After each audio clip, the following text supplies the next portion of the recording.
Eu sou professor do Departamento de Sociologia do IFIX.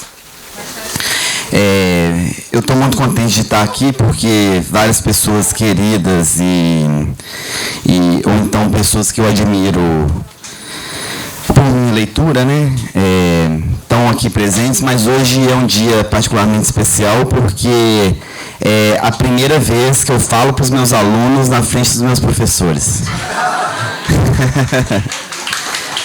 E eu gosto muito de ser professor, é um momento realmente muito feliz. E, enfim, eu espero estar à altura dos meus professores, que eu gosto muito deles. Então, aqui hoje, uma outra lembrança, eu não sei se eu já elogiei que eu gosto de estar nesse projeto, né? Eu trabalho muito próximo do Carlos, temos uma agenda convergente. E convergente também, eu acho que um momento como esse é um momento especial para identificar a convergência interna ao projeto. Vocês vão ver que a gente está pensando, ontem já ficou evidente com a apresentação do Murilo, como a gente pensa em sinais parecidos. Eu acho que as duas apresentações anteriores são muito convergentes com esse trabalho que eu vou apresentar aqui. Esse trabalho, eu vou tentar chegar em 2 trabalhos, mas eu quis apresentar aqui um trabalho mais novo que eu estou tocando junto com a Raquel Guilherme e a Clarissa Tagliari, que está aqui. Porque eu acho que ele preenche um pouco bastante da agenda aqui e tem essa interseção. Eu acho que a contribuição dessa parte para o projeto vai muito no sentido do que a apresentação da Gabriela. E então eu acho que a gente tem figurinhas para trocar mesmo, mas o meu trabalho aqui é sobre o ensino superior. O nosso trabalho é sobre o ensino superior como um todo. Então, eu vou começar aqui a apresentação. Então, eu parto de um raciocínio que é o raciocínio sociológico sobre a estratificação educacional. Eu quero chegar... Então, o que esse raciocínio propõe? Ele propõe que o sistema de educação pode ser pensado como várias transições. Então, na nossa organização institucional, isso seria... Por exemplo, entrar na escola, concluir o ensino fundamental, passar para o ensino médio e assim por diante. A gente sabe que essa progressão ela não é aleatória, então nós temos efeitos socioeconômicos que acontecem ao longo dessas transições. E nós também... Como aqui nós vamos perdendo alunos, um processo social também acontece que pode ter diferentes direções, mas a literatura aponta para um processo de homogeneização. No Brasil, essa homogeneização tende a acontecer em diferentes partes do sistema, mas eu estou chamando a atenção já para uma coisa que pode ser importante lá na frente, que essa seletividade, então, ela tem um componente socioeconômico que faz parte do processo social, mas a seletividade é um componente estatístico muito importante, porque os efeitos que nós identificamos, os efeitos socioeconômicos, muitas vezes têm que ser analisados à luz dessa seletividade. Então, por exemplo, em outros países é comum que a gente não identifique efeitos socioeconômicos nas chances de transição para o ensino superior. Isso não é porque esse país é igualitário, isso é porque a seletividade do sistema educacional aconteceu antes daquela transição, homogeneizou a população de forma que provavelmente os alunos que sobreviveram no sistema são os alunos mais competentes academicamente. Mas a minha mensagem aqui, isso aqui é só para qualificar um pouco do problema. A nossa agenda de pesquisa é não trabalhar com esse quadro, mas se a gente está trabalhando com o ensino superior, a minha agenda de pesquisa está informada que essa transição aqui, no caso de ser para o ensino superior, essa linha tem que ser multiplicada pelas possibilidades de destino existentes no sistema de ensino superior brasileiro, porque, como nós já vimos aqui nessa manhã, a composição de quem vai parar lá dentro não é homogênea em termos raciais, de gênero e socioeconômicos, as variáveis de raça nos dados do INEP. Eu não tenho confiado muito, vocês podem me perguntar por que depois. Então, eu tenho estudado gênero e nível socioeconômico. Esses estudos de transição, cada transição foi pensado na literatura da estratificação educacional e estudado ao longo do tempo. Então, geralmente, eu mostro esse gráfico para falar que para deixar explícito de uma forma intuitiva que um processo de expansão educacional não gera igualdade, porque basicamente se a inclinação dessas retas, então se cada linha aqui seria uma família ou algum grupo, vamos pensar abstratamente. Se essas linhas têm inclinações diferentes, primeiro, se elas partem de pontos diferentes, a trajetória começa desigual. Se a inclinação delas é diferente, a desigualdade não aumenta, apesar de nível, não diminui, apesar que em níveis absolutos o sistema educacional está absorvendo mais gente. Essa foi a intuição básica que a literatura da estratificação educacional trouxe, estudando diferentes países, diferentes segmentos do sistema educacional e mostrando que provavelmente no país que a gente gostaria que nossos avós tivessem nascido, né, que parte de uma situação desigual e os grupos socioeconômicos desprivilegiados tiveram mais oportunidades de uma forma mais acelerada. Do ponto de vista comparativo, foi uma situação raríssima em países que fizeram muitos investimentos em políticas sociais, países com uma densidade e competência institucional, como Suécia, Alemanha e Holanda. Vocês sabem que não são países, não são a norma, são a exceção, infelizmente, né? Mas eu não estou mostrando isso para falar sobre desigualdade. Eu estou falando disso para falar para a gente raciocinar sobre o próprio erro que eu cometi ao explicar esse gráfico. Não erro, eu estou chamando de ingenuidade. Qual que é a ingenuidade? Ao falar da expansão educacional, a relação entre oportunidades e oferta educacional é linear e simples, como nesse gráfico aqui. Então, a literatura de estratificação educacional tem sido ingênua em relação a como lidar com a oferta educacional. Então, parte do meu trabalho aqui está querendo trazer complexidade para essa relação e pensar como ela pode ser problematizada. Então, a Michelle Jackson, que é uma socióloga inglesa que dá aula lá em Stanford, publicou. Eu estava pensando muito nisso, o Carlos é a única testemunha. E quando eu li o artigo dela, a Clarissa também é testemunha, né, que eu fiquei muito entusiasmado, que são aqueles cliques que encaixam na nossa cabeça e a agenda de pesquisa converge rapidamente, e porque eu já estava trabalhando nesses problemas paralelamente, eu intuía que existia uma comunicação e não estava conseguindo desenhar de uma forma simples essa relação. Então, o meu trabalho, nosso trabalho, está indo na direção, então, de tentar entender no Brasil isso aqui e isso aqui. Então, eu não sei ainda encaixar, como isso aqui é um projeto, eu posso falar isso, né? E eu acho que num momento como esse, escancarar a ignorância é o propósito desse projeto, né? Para eu escutar de vocês possíveis sugestões. Então, eu penso nisso aqui todos os dias. O trabalho de cientista é um pouco neurótico, né? Eu já era neurótico como pessoa, aí conviver comigo às vezes não deve ser fácil. Eu sou a prova disso. Então, a minha mensagem então é que a gente tem que estudar a composição da oferta educacional para combater essa ingenuidade.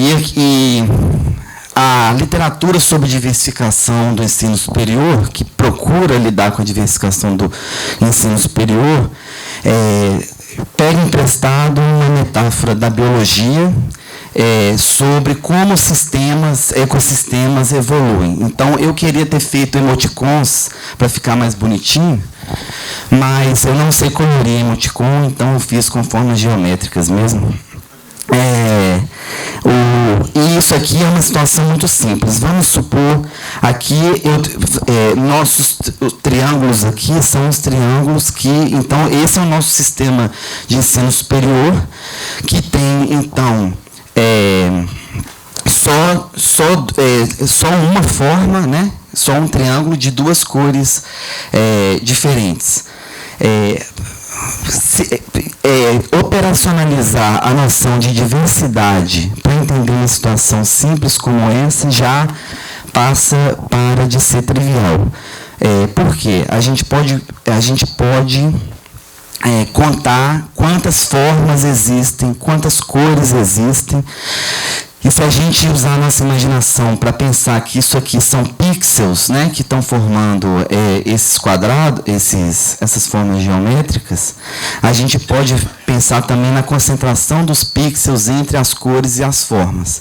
Então, substitua triângulos, cores e pixels por matrículas, rede e outras características institucionais do nosso ensino superior, e vocês terão o desafio que é pensar sobre a sua evolução. O problema é que a operacionalização disso traz desafios técnicos que as análises de esquema.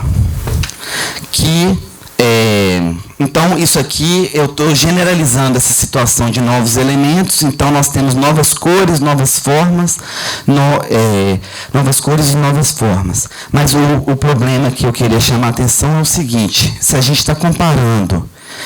Então, essa é a situação de T0. A primeira imagem que eu apresentei, eu diminuí ela aqui, e a outra situação que a gente está analisando é essa. Então, qual que é o outro parâmetro que está entrando aqui? Quando o sistema cresce demais, o crescimento global do sistema pode contaminar a comparação desse ponto aqui com esse ponto aqui. Então, resolver isso tecnicamente não é uma tarefa fácil. Então, e as medidas que eu achei na literatura eram medidas de contagens, medidas que eram contaminadas principalmente por essa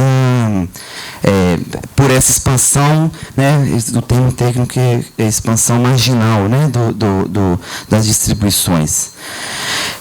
Então, eu vou falar aqui um pouco para vocês a solução que nós temos dado para isso. Mas o problema geral é esse aqui. É um problema.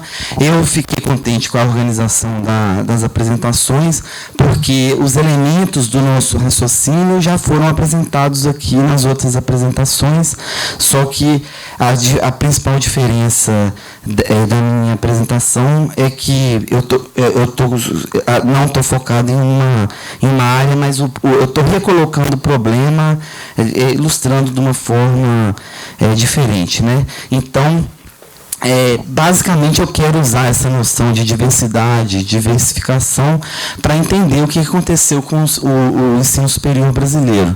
Eu acho que as apresentações anteriores também já responderam por que isso é importante. Então, quando eu comecei a estudar isso, eu queria entender as oportunidades, mas eu não achei disponível na literatura uma análise granular, né, que é uma análise altamente desagregada, que apresentasse como a licenciatura cresceu. Foi mais concentrado em cursos de formação específica ou de formação geral? Como as áreas reagiram à diversificação? Essas áreas, por exemplo, a área de administração, as áreas de administração e direito são as áreas dominantes do nosso ensino superior.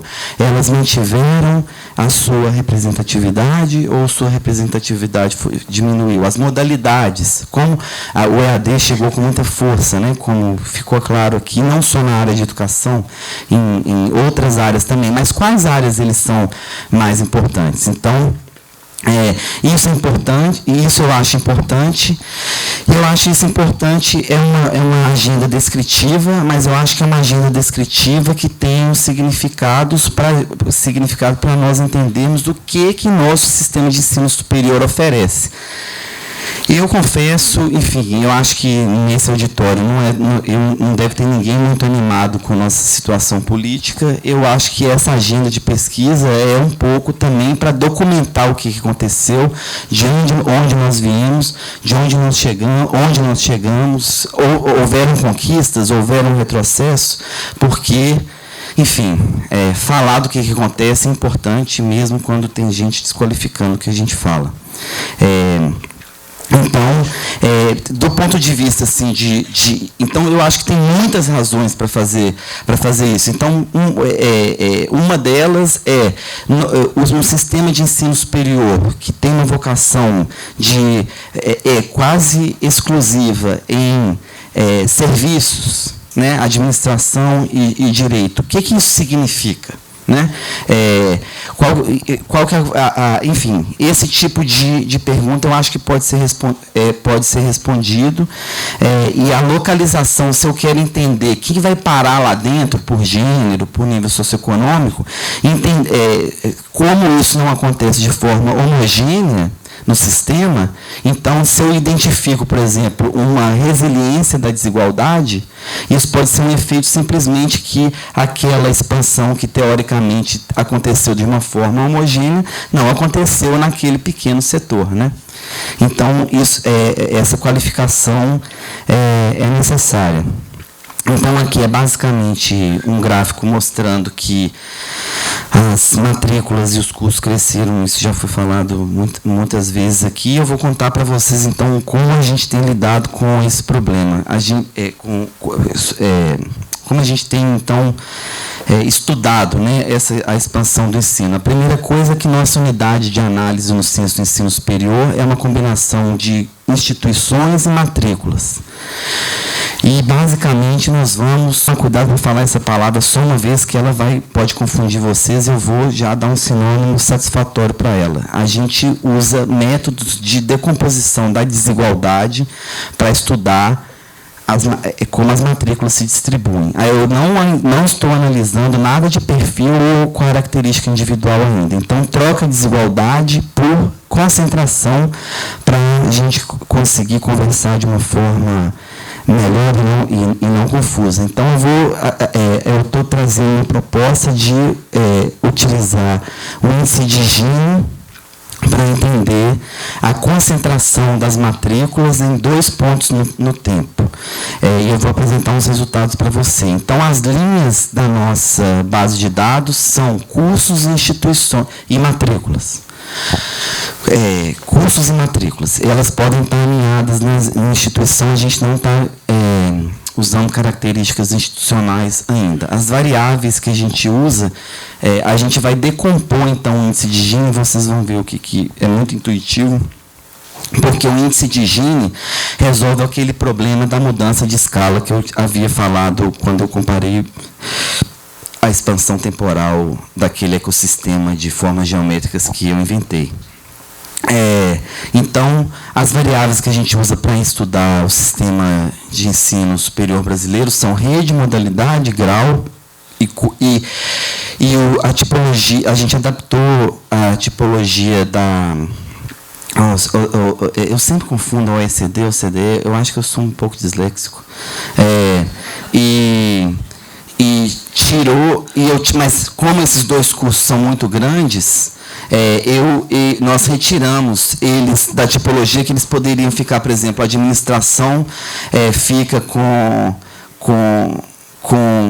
algum desses grupos aqui, e a gente não queria isso para não contaminar os grupos. Então, são 11 áreas gerais de cursos. Ainda é uma análise granular, a gente fica nesse pêndulo entre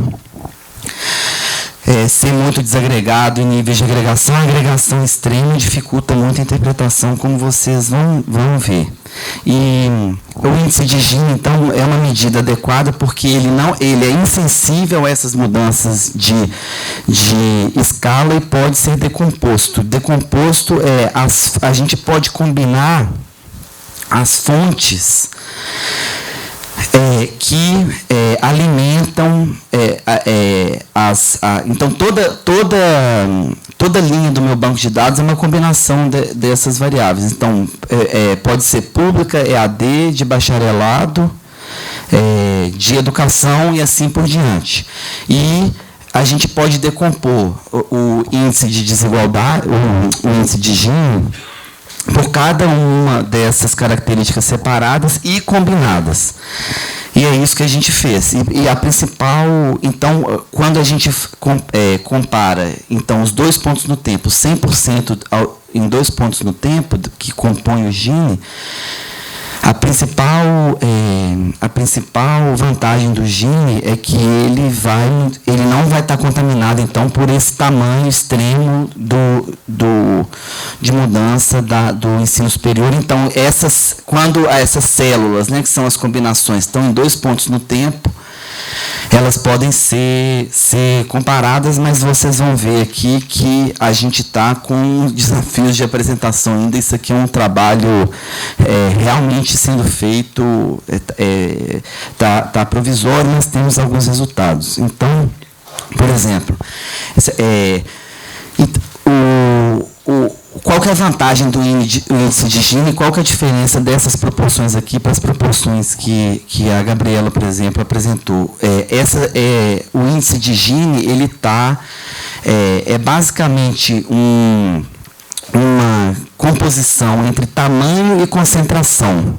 Então, esses 2 parâmetros entram na composição do índice de Gini. Então, a mudança ao longo do tempo pode acontecer por dois motivos. Se a gente voltar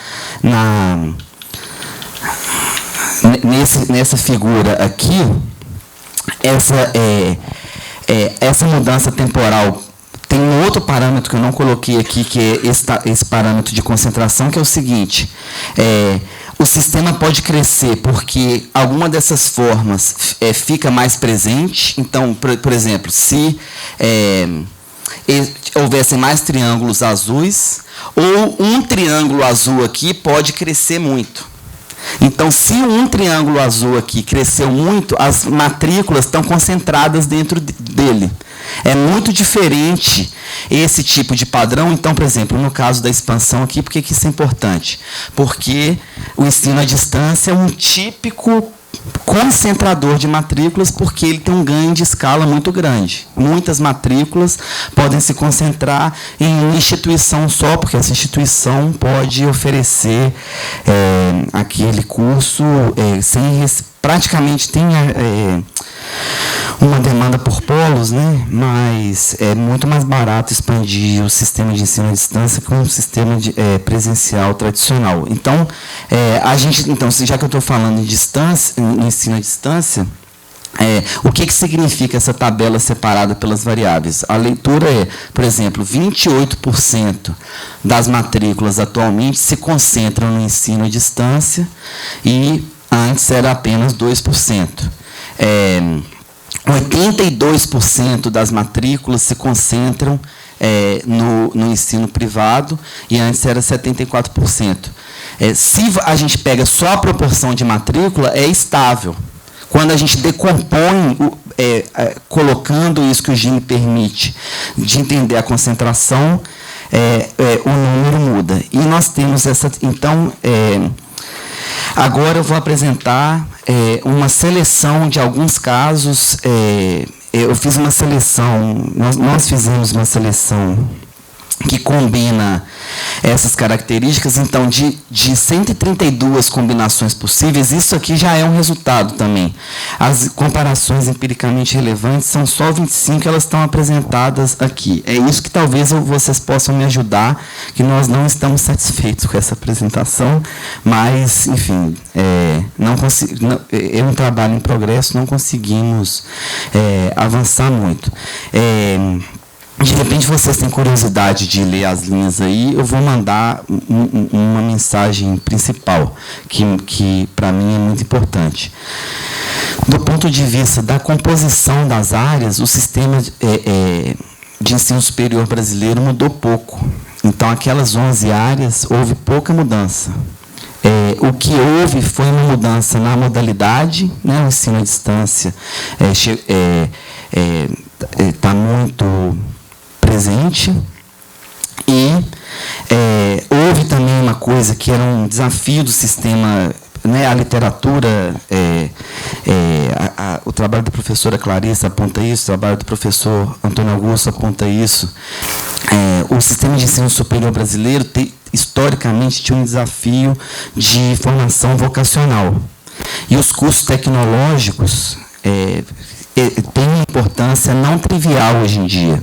Então, eles concentram 10% das matrículas, ainda não é muito significativo, mas do ponto de vista do entendimento do sistema, me parece importante. Então, quanto tempo ainda tem? Uns 5 minutos? Então, essa é a forma como a gente tem lidado com a agenda de caracterização da oferta. O próximo desafio é fazer, existem métodos também de fazer, na linguagem da análise de índices de desigualdade, quando nós comparamos 2 pontos no tempo, como eu fiz aqui, nós estamos analisando estaticamente 2 pontos no tempo.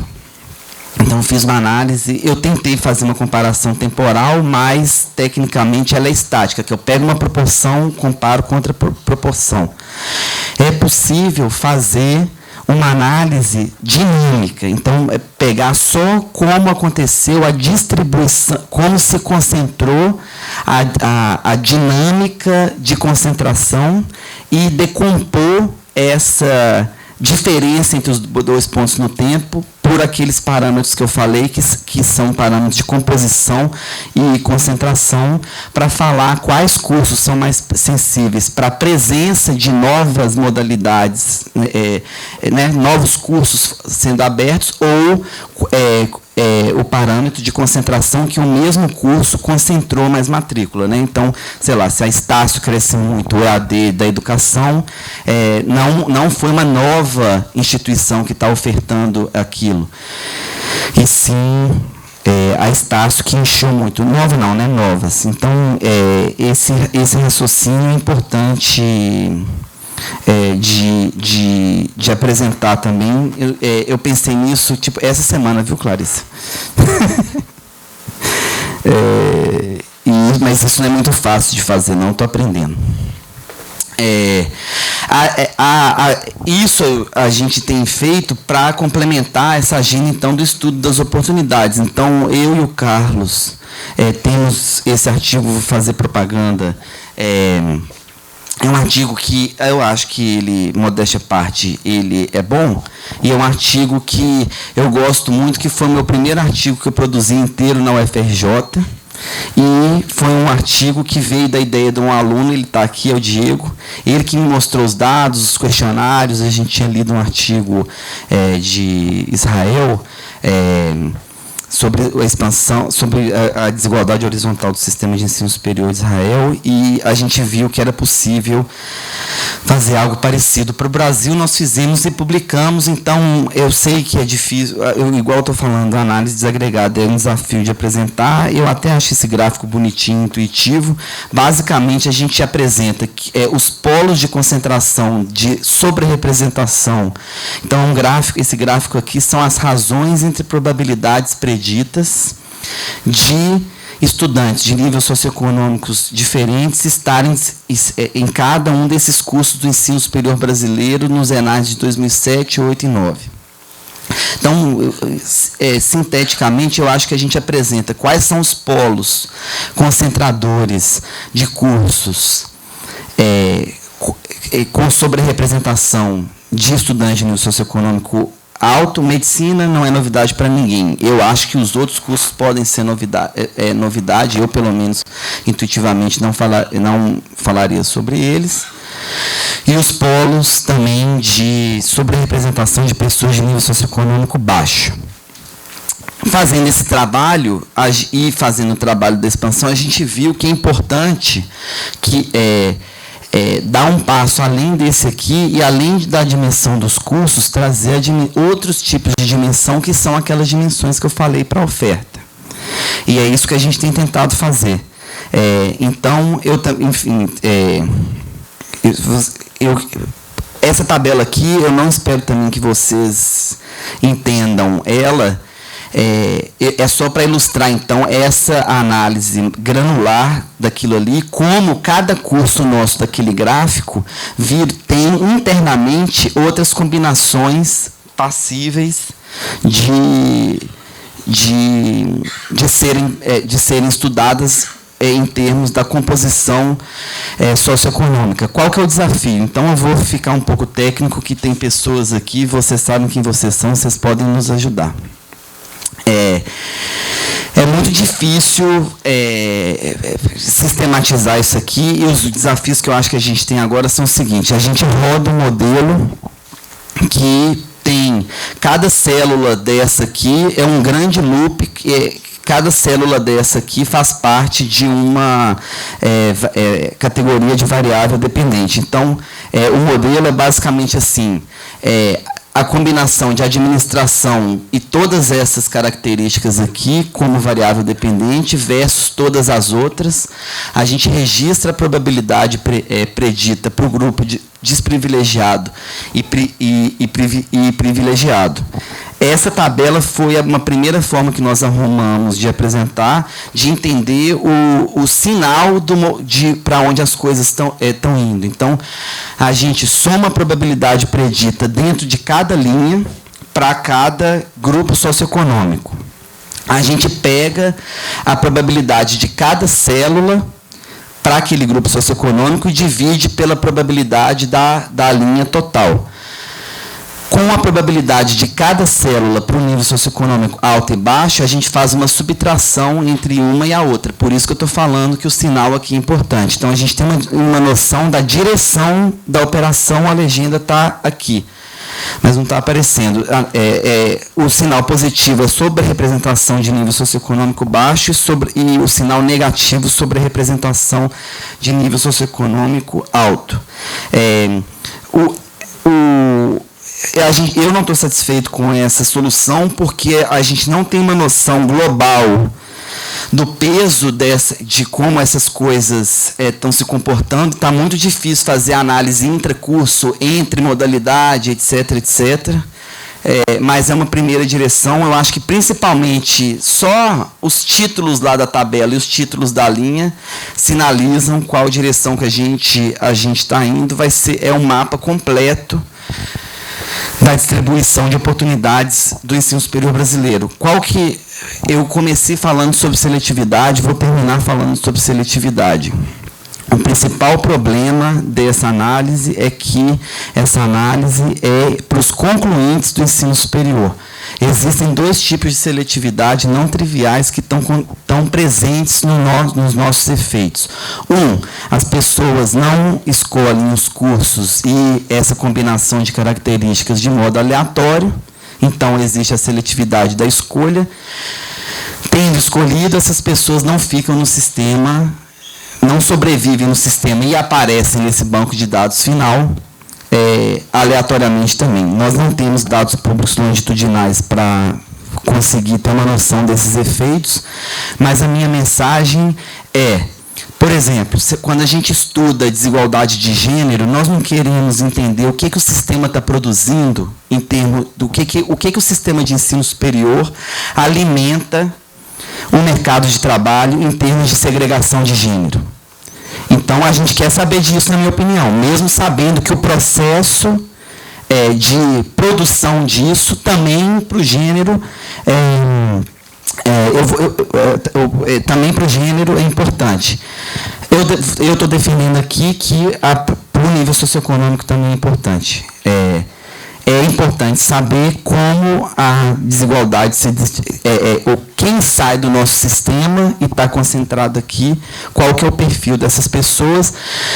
E é o nosso desafio para qualificar. Eu não vou fazer nenhum julgamento normativo se é bom ou ruim estudar em EAD em algum desses cursos, mas eu quero, nosso desafio, eu acho que a plateia pode nos ajudar também, é que e é por isso que a gente não está agregando aqui, igual a gente agregou lá no estudo da oferta, porque o meu argumento eu não posso, a gente tem que qualificar, né, normativamente, não dá para ficar defendendo, fazendo julgamento do que é bom, o que é ruim. Se eu estudar a proficiência desses cursos e identificar a sistematicidade de proficiência diferente, nessas combinações entre estudantes de nível socioeconômico diferente, a gente vai poder qualificar um pouco eu vou exagerar aqui e falar esse bom e ruim que o sistema está produzindo. Então, bom e ruim a sociologia fala dos múltiplos mecanismos de ligação do sistema de ensino com o mercado de trabalho. A gente não vai entrar nessa discussão, a gente só quer falar quem aprende mais, e aprender é importante, né? Ter conhecimento, ter proficiência profissional é um parâmetro importante, independente de como isso se traduz no mercado de trabalho. Obrigado.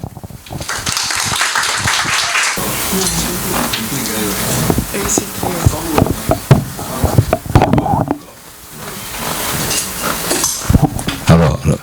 Bem, gente, eu sou Antônio Augusto Prates, sou professor aposentado e voluntário da UFMG.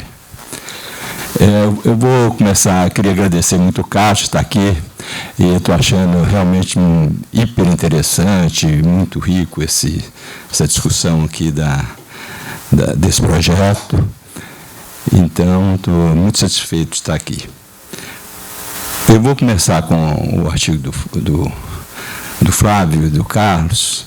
Inclusive, gostaria até de saber se você fez curso de didática, porque essa apresentação aqui realmente teve assim, algumas técnicas dos triângulos e etc, e já para criar algum problema assim, na discussão, eu acho que foi um pouco perda de tempo, aquele negócio dos triângulos. Eu não acho que não precisava daquilo, não. Mas não, é porque eu vou discutir o negócio da didática, da profissionalização do ensino superior e tal, então achei que aquele ali podia perder um pouco de tempo para fazer aquilo. Mas o artigo deles, eu considero assim, um artigo, agora que eu estava lendo, eu tive assim, a impressão de um artigo assim, realmente excelente do ponto de vista sociológico e tudo. Eu até anotei aqui, eu lembrei do artigo do Elias, dos estabelecidos e outsiders, lembrei do artigo do Putnam, da democracia na Itália. Por quê? Porque é um artigo que maneja muito bem os dados e a interpretação, e tem assim, é claríssimo na articulação entre a metodologia e as hipóteses, o levantamento do problema e a discussão do problema. Então, eu achei um artigo assim que eu falei, puxa vida, por que eu não pensei nisso, escrevi isso antes do Flávio, né? Que eu teria vontade de escrever do Carlos, né?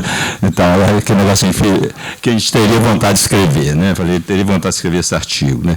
Então, eu achei muito bom, né? E achei que o artigo cobre toda essa discussão que já foi feita, etc., de uma maneira bem enxuta, bem tranquila, da diversidade, da estratificação, etc. A metodologia eu achei muito inovadora com esse negócio da matrícula e o índice Gini de concentração, para fazer a comparabilidade, e a combinação das modalidades, né, das dimensões, né, de modalidade, rede, e etc. Eu achei assim, realmente um artigo assim, bem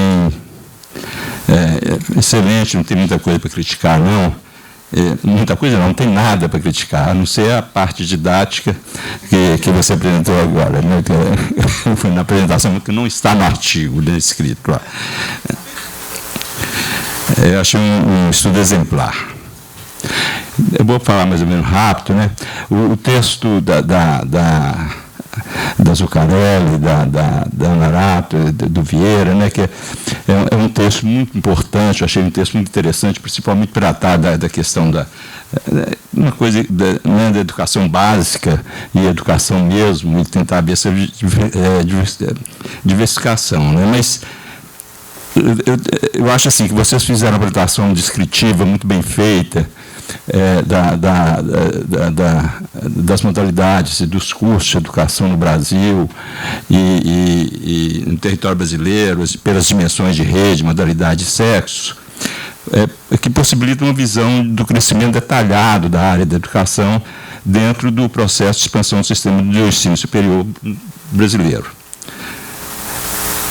Se de um lado, eu acho que o estudo é esclarecedor do ponto de vista das tendências de expansão da área educacional, por outro lado, eu acho que fica devendo um pouco, assim, um maior investimento analítico na interpretação dos padrões que vocês descobriram. Então, vocês apresentaram assim, esse padrão aqui, olha, territorialmente, o que aconteceu? Mudou muito aqui, mudou para lá, mudou para cá. Olha o que aconteceu, por exemplo, com o ensino básico. Em 2005, o investimento privado era enorme no ensino básico. Em 2015, quase não tinha mais nada no ensino básico. Então, eu senti falta assim, de uma certa discussão de o que poderia estar levando a isso. Alguma coisa assim, alguma hipótese, mesmo que fosse bastante exploratória, o estudo já é bastante descritivo e tal, alguma hipótese assim, que levasse a gente a pensar um pouco por que essas distribuições ou esses padrões que vocês mostraram estão acontecendo. Então, achei que ficou assim, a descrição é rica e é muito interessante, é muito importante, mas talvez pudesse ter avançado um pouco mais nessa linha, né?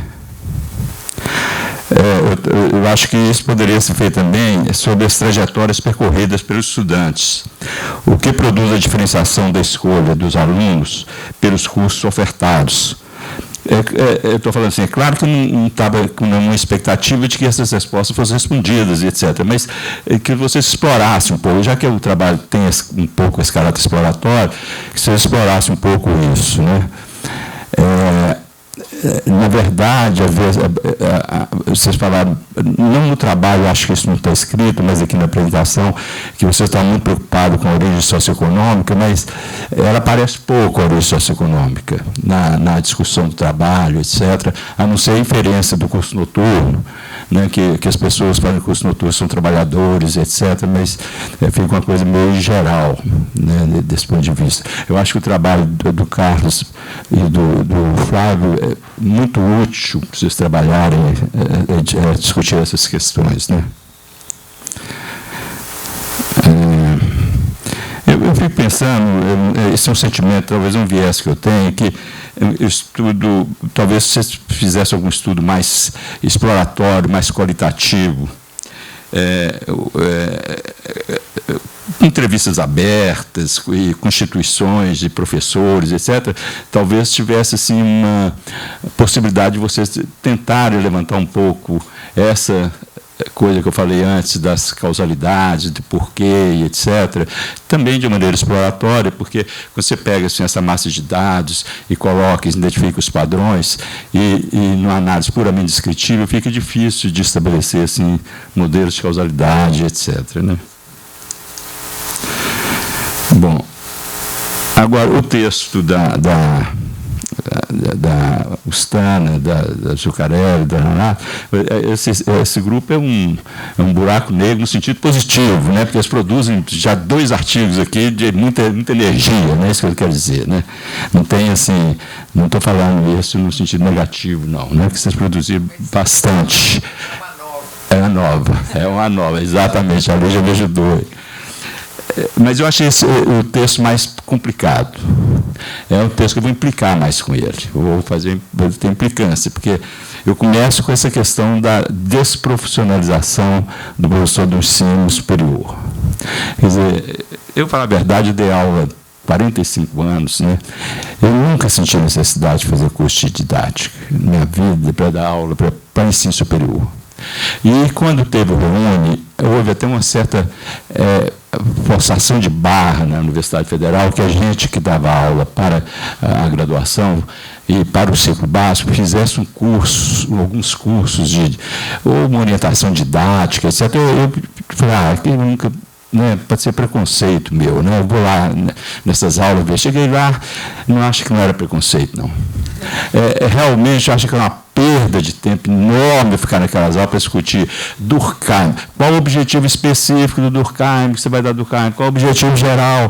Quantas pessoas... Eu falei, gente, bom, aí eu achei que essa ideia se não é um pouco artificial, entendeu? Da desprofissionalização. Se não é uma coisa assim, meio corporativa da área de didática e educação, quer dizer, que as pessoas têm que ter no ensino superior, especificamente.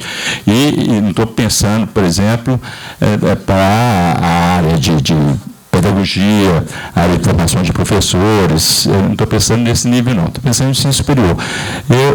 Eu estou falando isso porque nós a gente vê muita discussão, muito debate entre a gente, professor, e na universidade, sobre essa coisa didática, você usar técnicas, ou aprender, ou estudar, e etc., para dar aula, né? Eu sei que, eu vou fazer até uma referência aqui, que nos anos 70, quando teve a reforma universitária e houve um grande investimento na pós-graduação, houve uma certa concentração de interesses na pós-graduação no Brasil nesses anos 70. Quer dizer, as pessoas iam lá, faziam doutorado, faziam mestrado e voltavam a querer só dar aula na pós-graduação. Por quê? Eles ganhavam mais dinheiro, porque tinham mais recursos e mais prestígio. Então, era coisa natural. As pessoas queriam ficar, ninguém queria dar aula mais na graduação, e etc. Mas você veja, isso não é desprofissionalização. Isso é uma articulação institucional de grupos interessados em oportunidades que está sendo criada na instituição. Então, eu lembro que a GED, por exemplo, ela veio com uma tentativa de minimizar esse impacto, entre outras coisas. Claro, mas assim, a tentativa foi essa, quer dizer, falar assim, olha, nós vamos dar incentivos ao ensino, basicamente de graduação, para ver se essas pessoas, o pessoal de graduação que não tem bolsa do CNPq, pode também receber uma bolsa, receber um incentivo, ficar na graduação e etc. Não todo mundo quer ir para a pós-graduação, porque realmente o volume de incentivos na pós-graduação é desproporcional em relação à graduação. Então todo mundo queria ir para lá, né? Então, eu reconheço isso, mas eu acho que isso tem pouco a ver com essa questão da desprofissionalização e etc., né? Não concordo muito, acho assim, um pouco de exagero de vocês falarem, assim, uma frase que eu peguei aqui, seria uma medida muito mais, a pós-graduação seria uma política que levava muito mais a um certo prestígio social, de formação culta, erudita, científica e literária, do que propriamente qualificação para o cargo ocupado. Eu não concordo com isso. Eu acho que realmente foi uma coisa importantíssima o investimento na pós-graduação no Brasil. Acho que nesse momento houve uma quebra com esse padrão mais tradicional do modelo, vamos dizer assim, ilustrativo da educação tradicional, das profissões tipo direito, as determinadas profissões básicas que as pessoas faziam para ter o título de doutor, e etc. Eu acho que isso não cabe muito nessa análise aqui da investimento na pós-graduação, porque lembra que no Brasil a ciência, grande parte da ciência é feita na pós-graduação brasileira, das escolas públicas, estaduais e federais, mas que é feita, nós não temos institutos de pesquisa que seguram a barra da produção de pesquisa. Então, você tem que ter esse treinamento. Esse treinamento é fundamental e a produção brasileira aumentou enormemente depois dos anos 70, desse ponto de vista de produção científica, produção de ciência e etc. Né? Uma segunda questão que o estudo pretende tratar a meu ver, mais complicada ainda. que é essa primeira, que é a seguinte, que é a questão que é central no trabalho, tem até no título, trabalhar com os professores de ensino superior como se fosse um grupo homogêneo no Brasil. Quer dizer, eu acho que há uma separação radical entre os professores de ensino superior das escolas públicas e os professores superiores de escolas privadas. Eles não constituem um grupo comum. Eu tenho milhões de amigos que trabalham em escola privada, a gente não pode nem conversar sobre isso, uma coisa comum, porque é completamente diferente esses dois mercados. O mercado privado e o mercado público são coisas radicalmente distintas. Então, discutir condições de trabalho como se fosse uma coisa unitária, mesmo que vocês deram ênfase bastante grande na questão privada, na separação e na questão pública, mas isso pode partir de princípio, realmente, né? Quer dizer, uma fala que eu fiz outro dia na SBS, eu estava falando isso, olha, fazendo uma referência à escola pública, a escola pública brasileira oferece, para quem é professor, o melhor emprego do mundo. É muito raro você ver um emprego de professor tão bom em qualquer lugar do mundo que seja como é a Universidade Pública Brasileira. Então, eu estou dizendo o seguinte, agora você vai na universidade privada, é total precariedade. Total precariedade, o sistema de trabalho. Não é, eu acho assim, vou fazer uma observação pequena, assim, que vocês fizeram uma menção a isso no trabalho, eu acho que não precisa, não por causa da reestruturação produtiva do capitalismo entre flexibilidade e precariedade, que eu acho que isso é totalmente irrelevante, é uma discussão que não é praticamente a nada, mesmo porque ela é totalmente, assim, tem muita polêmica, né? Eu estou pensando aqui, por exemplo, você tem o David Harvey de um lado, você tem o Seibel de outro, você tem o Michael Piori de outro, você tem os liberais, você tem nós não precisamos dessa discussão para mostrar a precariedade do sistema de trabalho do professor de sistema privado, que já estou falando de sistema privado for profit, claro. Não estou falando do sistema privado dos Estados Unidos, por exemplo, né, do sistema privado das Harvard, das Stanford, não. Sistema privado for profit, que é o característico aqui do Brasil. Essas organizações, eu acho que a precariedade do trabalho que existe nelas não é diferente da precariedade de qualquer empresa que está no mercado for profit no Brasil. Eles tratam os trabalhadores como qualquer outra, como a Fiat trata, como a lógica é a mesma, não tem nenhuma diferença, e etc, etc. O que é hiperproblemático nisso é que, na verdade, a aprendizagem, se a gente pudesse, entre aspas, falar como produto, é diferente de um outro produto qualquer. A dimensão simbólica da aprendizagem ela é muito mais complicada do ponto de vista das incertezas que ela traz no processo da produção dela. Então, tem um pouco de burrice no uso dessa administração privada, buscando eficiência, trazendo a lógica puramente de mercado, porque eles não vão conseguir produzir, falando entre aspas mesmo, um bom aluno em termos de aprendizagem, não vão conseguir, porque eles não têm uma tecnologia suficientemente ausente de incertezas que possibilita a previsibilidade que o sistema de controle deles exige. Não tem. Então, eles têm um sistema de controle altamente previsível, mas não sabe como é que faz, não tem certeza nenhuma de como é que deve fazer a melhor forma de fazer a aprendizagem, etc, etc, etc. Mas tem os rituais, etc. E tal. Então, eu até insisto muito nisso, que no caso brasileiro, por isso que eu ainda faço mais essa diferença do sistema público brasileiro, é que a universidade pública brasileira é uma universidade que ela pode gerar, e tem gerado, do meu ponto de vista, espaço para criar uma certa sofisticação cognitiva de pessoas que vêm de classe baixa, próximo àquela ideia de capital cultural. Eu defendo muito isso pela minha própria experiência. Por quê? porque lá existe um sistema de gestão que é frouxamente articulado, é uma anarquia organizada, que a gente chama em sociologia das organizações. As pessoas têm tempo para bater papo, têm tempo para fazer seminário, têm tempo para sair com os alunos, tem tempo. Isso é fundamental em termos de espaço, para gerar isso que o cara não traz de casa e que vai, de alguma maneira, aprender ali com os professores, etc, etc. E nós temos vários alunos que eu acho que de alguma maneira, sofreram esse processo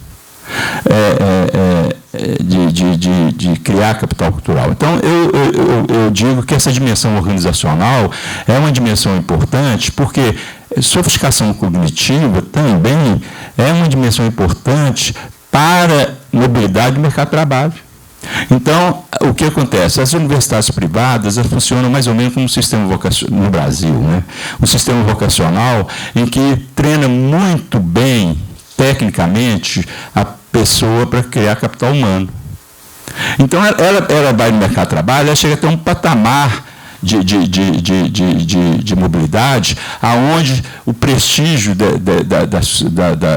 dos cargos deles são muito mais baixos do que os prestígios das pessoas que vieram da USP, que vieram das universidades públicas e etc. Não apenas por causa do prestígio dessas instituições, mas porque as pessoas que estavam lá realmente receberam uma formação de capital cultural mais elevada que a dos outros para tomar decisão em condições de certeza e que esses cargos mais altos vão exigir.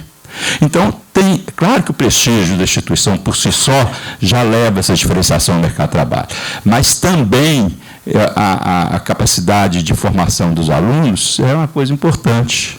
Então, eu lembro que eu e o Matheus, o Túlio da Silva, Paula, que eram alunos meus, nós fizemos uns estudos assim, muito exploratórios, etc. Nós vemos que as pessoas que estudam em escolas públicas no Brasil, elas têm uma chance maior de atingir cargos de maior prestígio no mercado de trabalho do que pessoas que vêm dos bacharelados ou independente do curso tecnológico, etc., etc., que vem do sistema privado. Então, eu diria um pouco assim que às vezes vocês colocaram a coisa de uma maneira mais ou menos geral. Então, esse negócio, por exemplo, do Ori. Eu, para a verdade, acho que eu nunca vi um orista lá na Universidade Federal. Não falar assim que você é orista. Eu já vi gente de 12 horas. Isso eu já vi. Mesmo assim, por opção. Por opção pessoal. Porque eu quero ficar 12 horas porque eu tenho uma empresa que não sei o que. Mas, assim, então, eu estou falando o seguinte. A relação do seu aluno... Na Universidade Federal Brasileira, nós somos obrigados a dar 8 horas de aula por semana. Quer dizer, ninguém dá mais. Tem gente que dá mais, eu mesmo já dei mais, algumas pessoas dão mais, mas o padrão são 8 horas de aula por semana. Então, entendeu? Falar um pouco nisso de condições precárias de trabalho, então, eu acho assim, no caso do sistema público, é um pouco exagero demais. Eu até não acharia assim, muito estranho se você estivesse falando dos privilégios que nós temos na escola pública. Eu acho que nós temos bastante. Mas, assim, mas de precariedade eu acho complicado.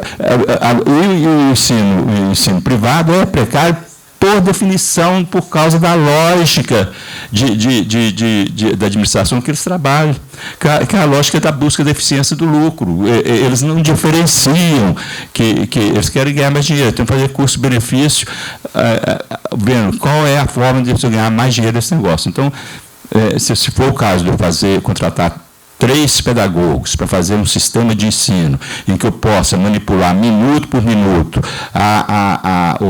as tarefas e o tempo do professor, eu vou fazer isso.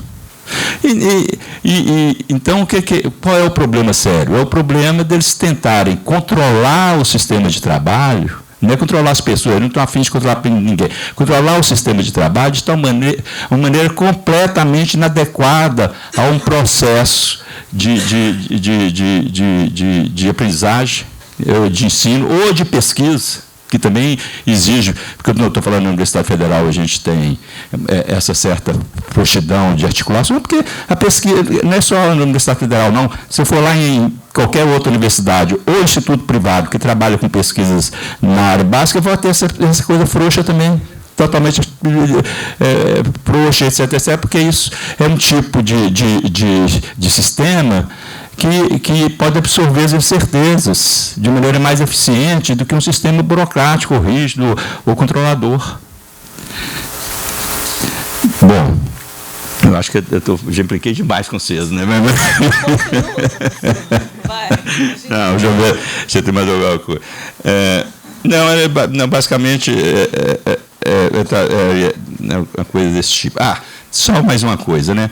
A discussão das duas políticas, né, do PSDB e do PT, eu fico achando o seguinte, que tem uma coisa importante nessas políticas, que foi uma certa ingenuidade sociológica, por incrível que pareça, até do PSDB, com o Fernando Henrique Cardoso, que é o grande sociólogo, o príncipe da nossa sociologia, que no caso do Fernando Henrique Cardoso, foi pensar que um desenho institucional, uma mudança organizacional, formal, feita no papel, etc., ia ter um impacto imediato no sistema de funcionamento do ensino superior no Brasil. Então, eles acreditavam que você faz no papel, faz a lei, vão dividir.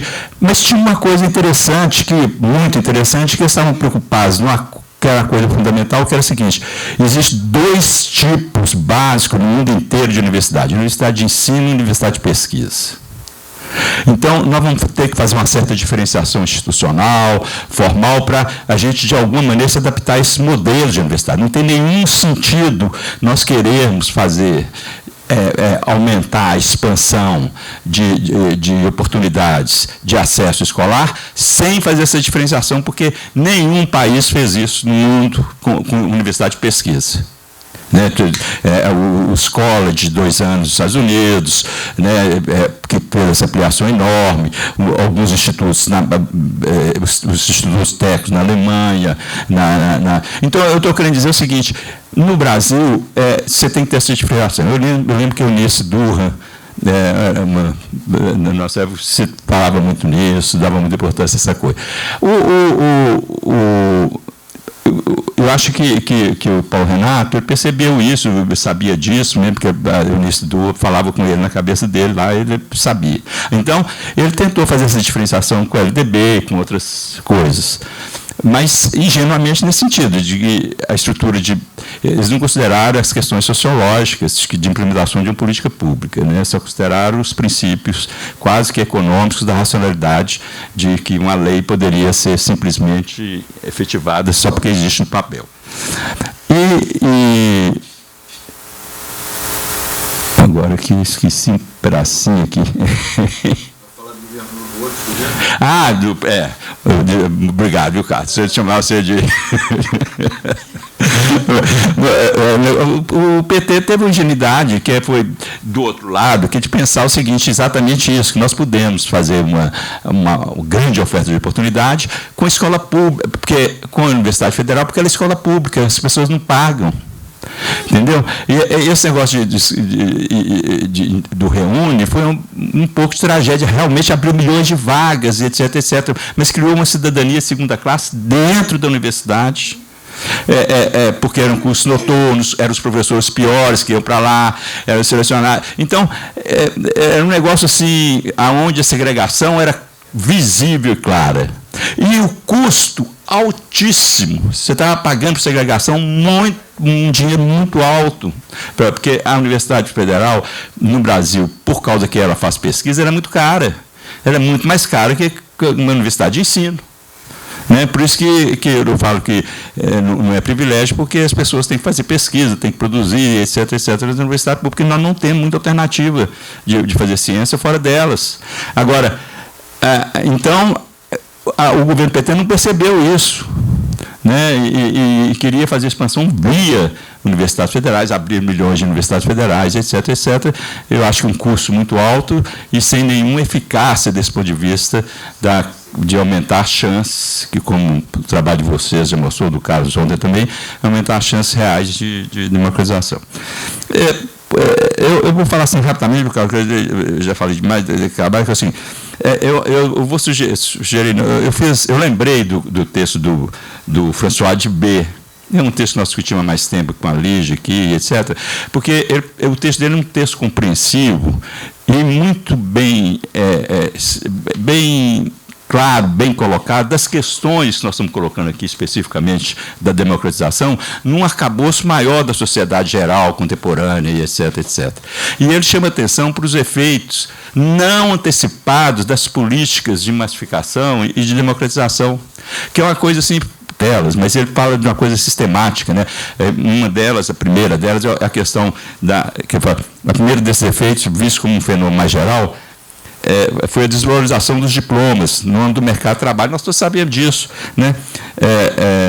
O próprio Randall Collins já tinha assinalado isso, mas como a ponta de B, ao lado desse efeito econômico, da perda de utilidade dos diplomas, ocorreu um efeito social importante, que foi a deterioração, em termos de prestígio e renda, das posições ocupacionais no mercado de trabalho, disponíveis para diplomas que os setores menos favorecidos tiveram acesso via massificação do ensino.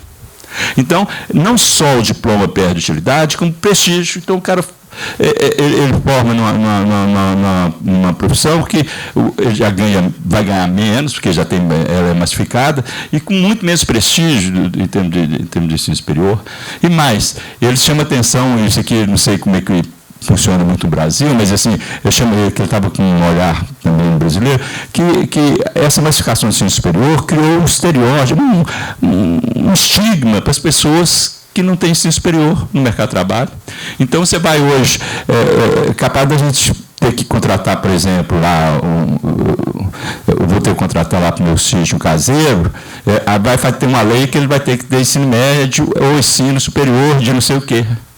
Então, essa deterioração, essa massificação, leva a uma estigmatização dos níveis mais baixos, que o diploma, que já está, de alguma maneira, como credencial, desvalorizado, né? Uma coisa desse tipo, né?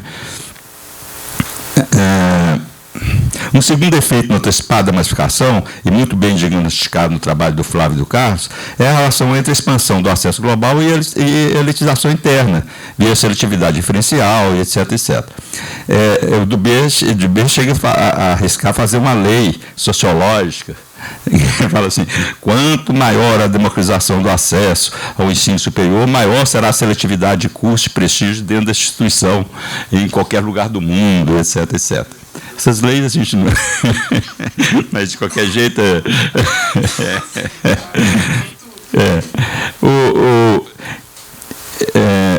Enfim, a questão da iniquidade e da igualdade, que é uma questão complicada, né? Quer dizer, que está dentro...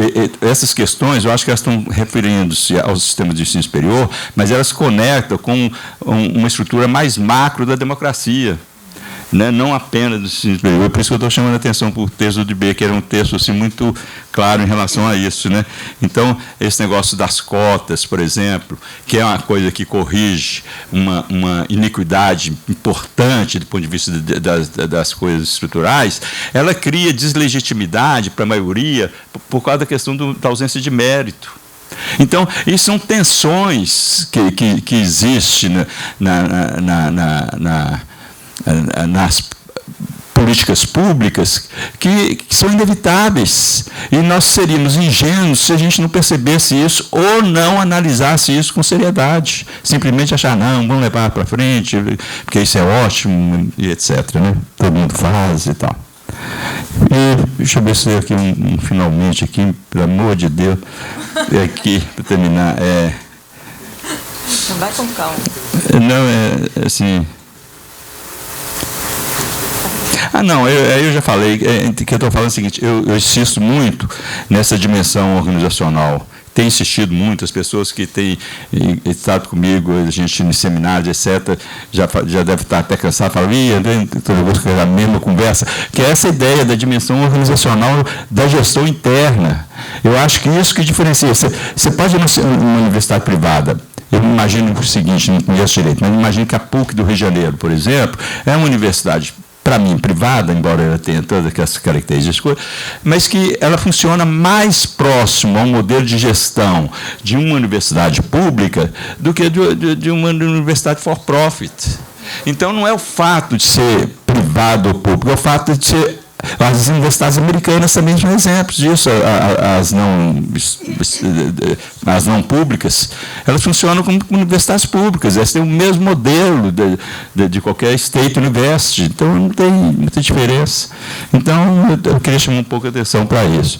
Mas eu peço um pouco de desculpa, porque fica parecendo que eu estou só vendo coisa negativa no trabalho de você. Não, eu achei o trabalho de vocês importante, eu acho que você tem essa questão, chamando atenção para alguns pontos que eu acho que vocês deviam prestar mais atenção. Muito obrigado. Então, começa pela Gabriela. Eu não sei porque ela... Primeiro foi a Gabriela. Primeiro foi a Gabriela, que ela também estava... Tá ok, então eu vou comentar rapidamente. Queria agradecer ao professor Antônio Augusto pelas sugestões, né, pelas críticas aos artigos, né. Eu acho que a gente pode avançar bastante a partir de tudo que foi colocado aqui, que eu anotei. Realmente o nosso trabalho, o trabalho que eu apresentei aqui, ele é bastante descritivo, de fato, né. Acho que a gente pode aprofundar analiticamente, até com estudos mais qualitativos. E a questão da origem socioeconômica é porque a gente tinha feito um outro trabalho, né, aprofundando a questão da origem socioeconômica dos estudantes da área de educação. Nesse artigo, realmente, a gente só trabalhou com o sexo, porque era a única variável disponível em todos os anos dos censos, né? Por exemplo, a variável cor, se eu não me engano, só entra no censo de 2010, né? Então, mas a gente agradece e vai levar em consideração para continuar avançando em estudos posteriores, né? Também, né, agradecer ao professor Antônio Augusto. É sempre bom ouvir, assim, é uma leitura atenta, né, e que nos ajuda muito a repensar as coisas que a gente tem discutido. Então, é sempre muito válido. E eu só vou comentar, então, 2 pontos. Assim, a coisa da desprofissionalização com relação a técnicas de aprendizado, né? Acho que tem 2 coisas assim que são importantes, porque, bom, primeiro, a didática não é pensada da maneira como técnicas pedagógicas, né? A didática talvez é isso, vamos aprender como é que o Durkheim trabalha. Então, e, por outro lado, quando a gente vê os docentes que atuam, né, no ensino superior, o que caracteriza um bom professor, né? Quais são as características que fazem do docente um bom professor, né? Pode ser um bom pesquisador, um bom orientador, mas não necessariamente um bom professor, né? E o que talvez a gente chame a atenção é que, em geral, as características que tornam um docente, né, um bom docente, está muito ligado à origem social desse professor, ao capital cultural que ele acumulou, né? E aí a gente e para aqueles que não têm isso, é importante haver um tipo de qualificação mais específica, porque senão a gente torna tudo quase que um carisma, né? Não sei, eu acho que seria mais nesse sentido, mas é claro, quando a gente pensa, né, como um grupo homogêneo, os docentes no ensino privado e público, é notória a diferença das funções de trabalho, né? A gente percebe isso. Eu também conheço muita gente que dá aula no privado e é notório. Mas, pensando nas camadas da precarização, porque tem diversas camadas, a gente hoje está vivendo cada vez mais uma situação de restrições orçamentárias. Então, eu, por exemplo, como professora, assim, todo mês eu pago alguma coisa na universidade. Eu não tenho condições de trabalho para fazer seminários, porque a gente não tem recurso. Então, eu pago do meu dinheiro algumas coisas que eu vejo que são necessárias. Assim como, às vezes, tem que pagar material para o banheiro, coisas que somos nós dentro da universidade. Agora, é claro, né, comparar isso nas situações... Falando assim, né, aquela precariedade do sistema, da condição de trabalho, né, de um professor de sistema privado, que nós conhecemos, né, que a pessoa trabalha 30 anos, 20 anos, né, na universidade, ela não sabe se ela vai trabalhar no próximo semestre. Ela nunca sabe. Isso.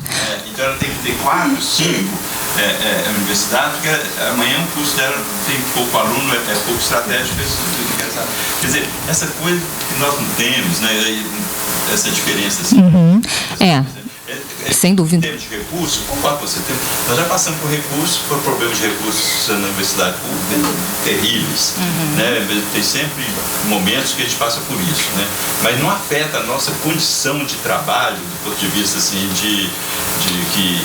da exploração, por exemplo, no meu trabalho, como é o caso realmente da exploração do sistema de controle para o trabalho dela. Na rede privada, né? E é por isso que a gente tenta diferenciar um pouco entre docentes centrais e docentes periféricos, né? A própria ideia um pouco do Harvey, que faz essa distinção entre aqueles que estão mais no centro, que são mais qualificados, que têm mais estabilidade nos seus postos de trabalho, para aqueles que estão na periferia, nas franjas, né? Então, mas, de todo modo, muito obrigada, assim, valeu muito. Professora, eu queria te falar que eu passei a mentir para o meu marido e para os meus filhos por causa da minha condição docente. Mentir por quê? Porque eu trabalho de domingo a domingo. E eles reclamam de mim. Aí, então, eu minto quando eu estou trabalhando. E eles perguntam, está trabalhando? Não, imagina, estou aqui respondendo e-mail da tia, não sei das quantas. É algo assim que eu não esperava, que, bom, são 7 orientandos de pós-graduação, mais 3 na graduação, 10 horas de aula por semana, 3 disciplinas diferentes, fazer evento, produzir evento com os nossos recursos, e tem que pesquisar, porque senão a gente não tem o que produzir, né? Então, e pior. Nem que você gosta disso, né? Meu marido não gosta, não. E minha família também não gosta, não. Eu também não.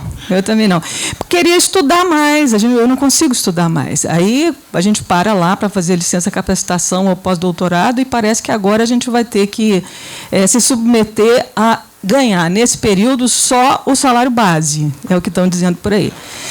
Bom, assim, eu acho que nós aqui já tivemos uma disputa, porque acho que tem 3 ex-alunos seus, no mínimo aqui, né? Eu, ele e o Cláudio. Não sei se tem mais, né? Ciumeira entre nós, sabe, professor? Eu me lembro com a maior gratidão do nosso tempo, das nossas aulas. E eu acho que o que eu levo do que eu ouvi do senhor é o seguinte, forma de reescrever, forma de aprimorar a escrita para não trazer nenhuma dúvida, nenhuma ambiguidade, né? Por exemplo, não é? Então, por exemplo, com relação à didática, a Zucca já explicou, né? E é uma coisa muito controversa, porque ontem a gente discutia justamente a necessidade de ter matérias mais práticas no ensino básico, porque não haveria necessidade de haver matérias mais práticas para quem está se formando para ser professor do ensino superior. Né? A gente aprende em trabalho, né? A gente aprende em trabalho, mas será que não tem um caminho mais curto? Né? Uma outra questão, também Carol já respondeu, a gente tentou diferir entre centrais e periféricos, mas acho que a gente pode aprimorar, né? Na medida em que a gente já tem dados daqui para frente que especificam o setor privado como confessional, como for-profit, então eu acho que atenderá a isso aí. Mas a observação do senhor de que talvez a gente tenha desconsiderado que eles atuam para públicos diferentes e, por isso, a gente tem tanta diferenciação na forma de trabalho, eu não sei se eu compro essa dúvida, essa questão, porque é o seguinte, público diferente eu tenho no setor de saúde também. Tem o povo que vai para o SUS e tem o povo que vai para o São José, aqui atrás. Então, quem vai atender esse público não tem que passar pela mesma formação, não tem que passar... E, de repente... Não, é porque a gente concentrou mais no trabalho docente e categorizou ali dentro, né, o jornada de trabalho, o contrato de trabalho. E, pelo que eu entendi, havia uma certa lógica nisso, dado que o público que vai ser atendido por esses docentes é diferente. Não, a questão é a seguinte, que o que é fundamentalmente diferente fundamentalmente diferente é o tipo de estrutura de mercado do setor privado for profit e do setor público. das universidades públicas. Eu estou querendo dizer o seguinte: a gente tentar usar os dois grupos de funcionários, de trabalhadores, como fossem homogêneos, porque eles estão num negócio chamado ensino superior, eu acho que não justifica. Entendeu? Não justifica, porque eles são misturar laranja com limão dentro do mesmo saco. É isso que eu estava querendo dizer um pouco. Então, eu acho que essa é mais uma especificação, porque, assim, eu entendo que nosso maior argumento não é unificar padrões de trabalho, né? Mas, por exemplo, lá no final, essa galera toda, seja do público ou do privado, vai fazer a mesma prova. E a gente viu que os resultados diferem muito, né? Diferem radicalmente. Claro que tem a ver com o público recrutado, mas, do outro lado, na outra ponta, né? Quem está assumindo esse trabalho e a forma como assume esse trabalho, será que não vai repercutir? E aí, mais uma coisa que a gente tem que melhorar, porque, de forma alguma, a gente é contra o aumento da titulação. Você tem toda a razão, claro, né? Se a gente deixou passar isso... Pois é. A gente tem que melhorar isso. Agora, tem também que avaliar, aí para frente, né, o tipo também dessas pós-graduações, porque eu vi um anúnciozinho que é o seguinte: está preocupado com o corte de bolsas da CAPES? Não se preocupe, temos financiamento para pagar seu MBA, o seu mestrado. Não é? E, claro, que tem uma expansão do mercado de pós-graduação privado também. Né? Então, como é que está esse círculo aí? Então, eu acho que é isso. A gente tem que aprimorar um pouco, né, a nossa escrita para comunicar melhor. Obrigada, professor. Obrigada, professor Carlos, por ter aceito também o nosso trabalho aqui. Né? Bom, vou tentar ser breve. Aprendi uma coisa sobre didática. Eu aprendi muito com você, né? E hoje, mais uma coisa, eu penso muito com imagens mesmo. Então, isso aí é um pouco... Eu aprendi que nem sempre funciona, né? Mas, assim, a minha tentativa era tentar deixar os elementos técnicos mais acessíveis e não só para o público, mas é porque, para mim mesmo, é assim que eu penso. Então, mas, enfim, estava querendo ir na brincadeira aqui. E eu cometi uma falha, aquela última tabela eu não falei, que é do ENAD